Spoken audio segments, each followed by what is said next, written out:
So a few years ago, in a moment of epic stupidity, I had my little Gravely brush mower. This is a 30-inch M106 deck.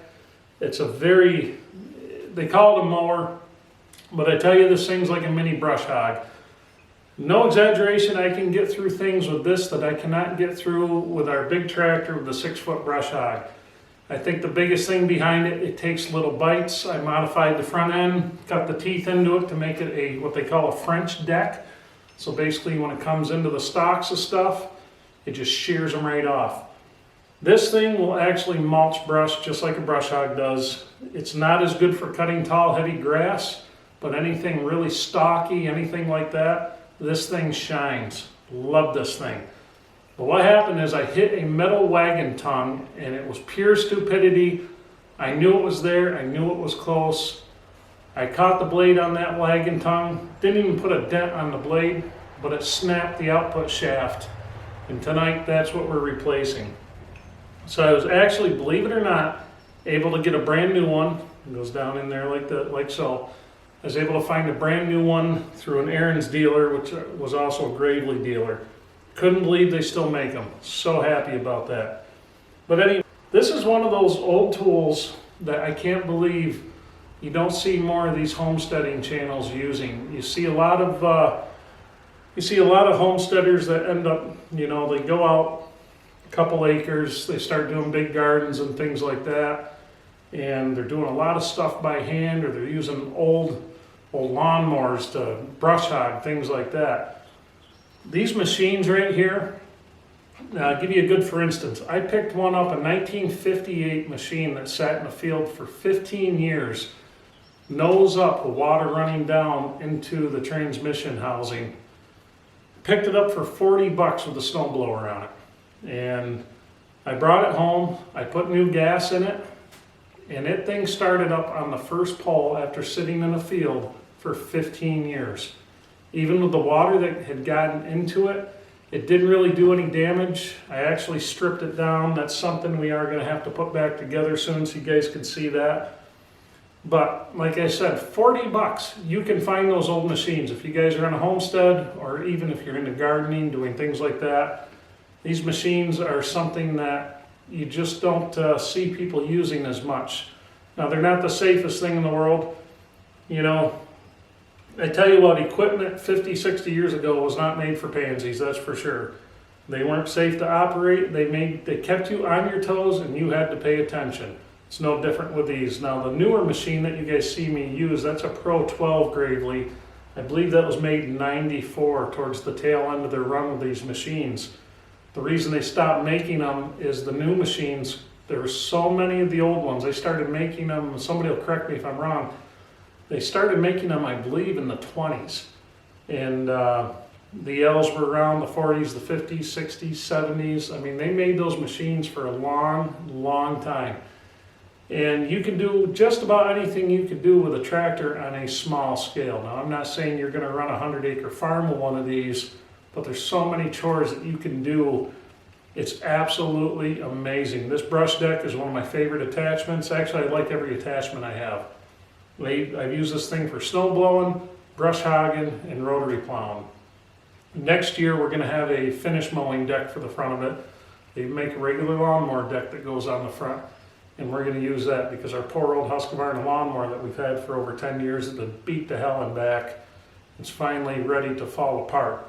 And rather than spend $3 grand on a new mower, I can go get a deck for this thing for 250, 300 bucks and have probably a better machine than what I'm going to buy today. So anyway, I'll show you guys the blade, show you what we have to do, and let's get after it. There we go. Wow, look at that.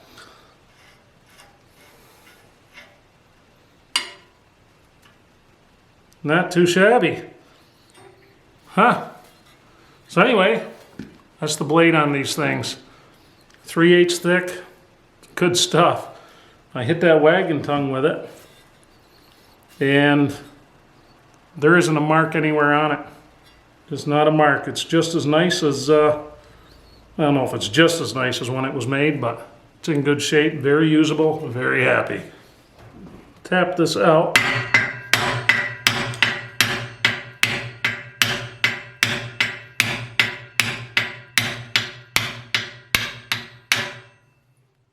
So you can adjust your height in the blade with these. They're kind of handy. I usually mow with the thing low anyway. Kind of impressed how well those are coming off of there.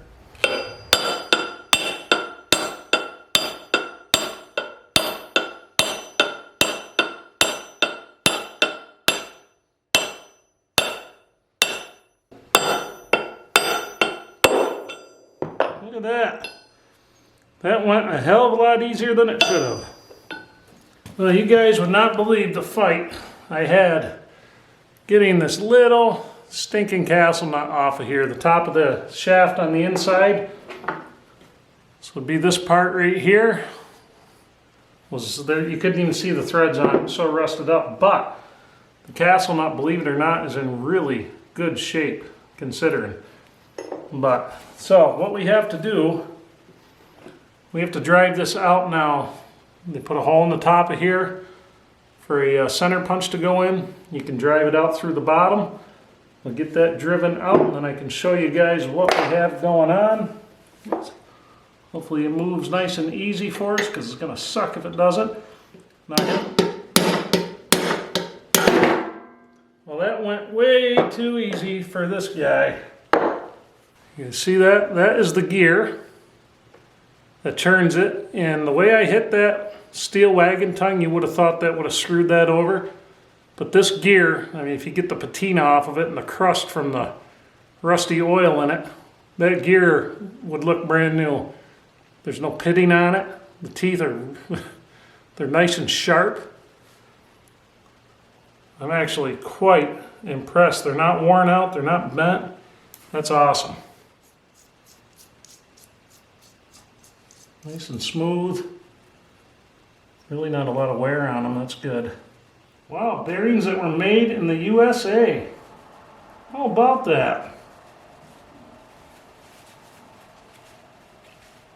Well, it's never a bad idea when you guys take this stuff apart to maybe get a picture of that bearing, save it on your phone or whatever.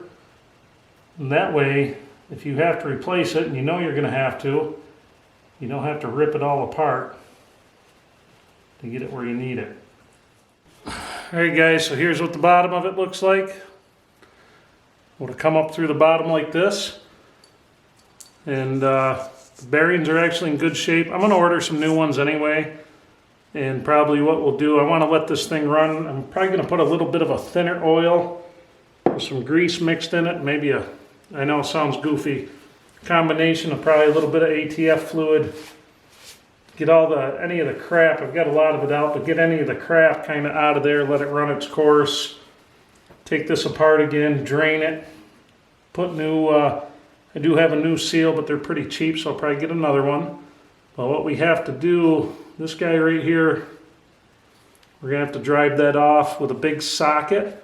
We're going to want to do it against the inner race so we're not bunging it up at all, so we're going to throw this in the vise. See how that comes off. Now before I get too far ahead of myself, we want to make sure that, if I can find it, this shaft is exactly the same, and I have no reason to believe it's not, as what we just took out.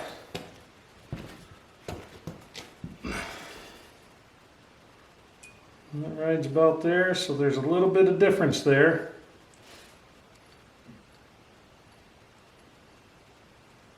But overall, it's pretty much the same one. Now I know how goofy this looks, but I got to be able to catch that inner race, and that piece of strut just fits perfect on there, and I want to pound it off pretty evenly.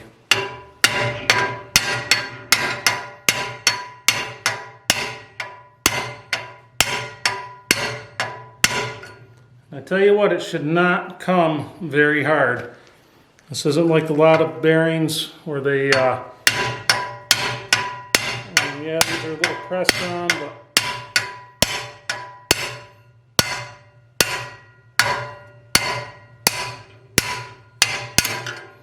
now keep in mind that bearing may look a little sloppy. It's really not. When it sits in there the way it is and everything tightens up, think of a wheel bearing because it's pretty much made the same way.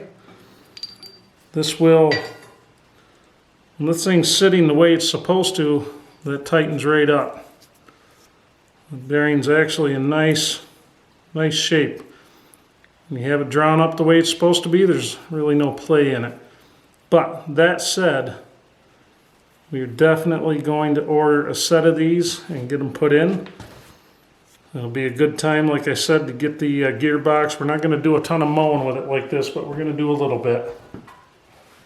Alright, let's get the bottom of this together. We've got that pretty well cleaned out, a lot of crap out of it. So what we're going to do, and get this bottom portion on first, because it's going to slide up through like so. Obviously the bottom bearing goes on.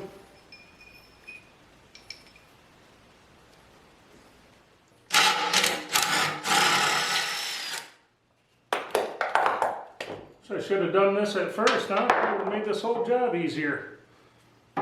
We got an escapee.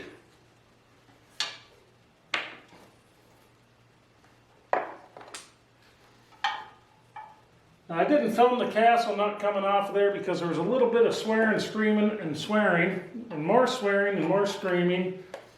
Some things may have been thrown. Walls might have been kicked a little bit.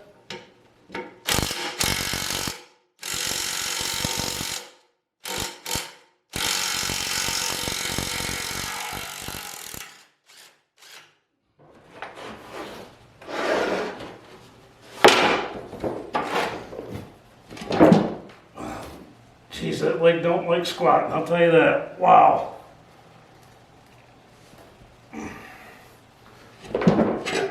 Okay, yeah, that's a little more like it.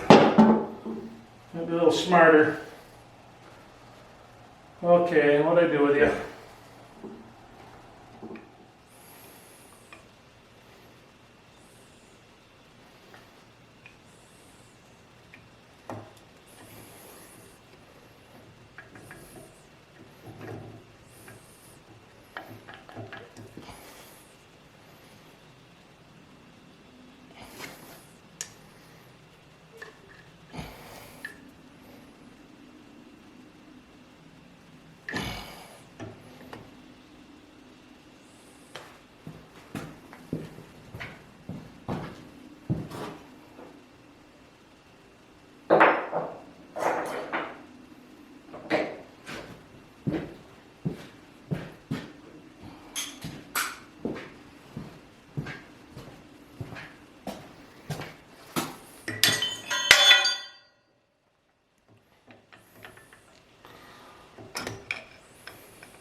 Tell you what, if I had a gasket or gasket material kicking around, I'd just pull this damn gear off. It would make my life so much easier. Oh, there we go. How about that?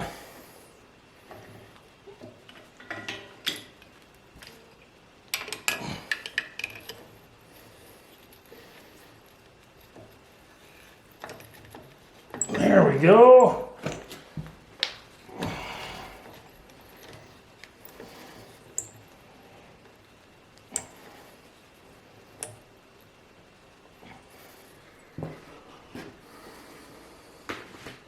Here's the part where the swearing might get out of hand.